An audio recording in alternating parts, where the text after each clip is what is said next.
One thing we can get from Richard Driehaus, it's to make buildings more of the people and make buildings more of the communities in which we build. Very few private citizens have advocated for architecture to the extent that Richard has. His foundation alone has given away over $100 million in the past 20 years to various causes, many of which are related to the built environment. Richard grew up in a neighborhood on the south side of Chicago called Brainerd, a wonderful neighborhood full of typical Chicago bungalows, walkable streets, and a lot of institutions that help support culture and inquiry and study. Growing up in that rich cultural environment really had a big impact on him. He was educated at St. Margaret's School, and the nuns that taught him, one of the biggest things that they taught everyone in the school was give back. From his paper routes and all, he's actually accumulated quite a lot of money, and then started investing at 10 or 11, became quite brilliant at that. So I went to DePaul, went to work for an investment firm, and they gave him this client, just knocked it out of the park, and then all of a sudden he started to get, a whole collection of very important people that were wanting to work with him. So finally he left and opened his own firm. When you start to apply that lens, sense of place, to everything that he does, to me it makes a lot more sense then.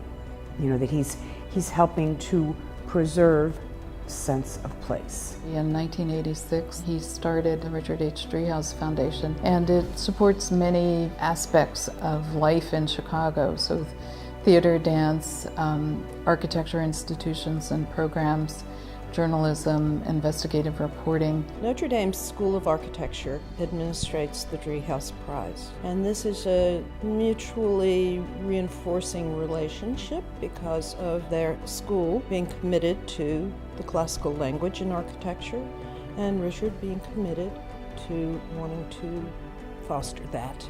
Brings to their students all kinds of intellects and perspectives on the classical language. He has funded many projects, competitions, which in some cases have led to very avant-garde architects winning the awards. He funds the Neighborhood Redevelopment Awards, which awards fine projects that are built within the various neighborhoods of Chicago. He funded the Burnham Prize. He also has funded the restoration of Old St. Pat's Church, and those are only a few. The series of lectures that he's also underwritten in his workshops, it's getting back to what makes Chicago one of the architectural capitals of the world. Our historic architecture is why people come here.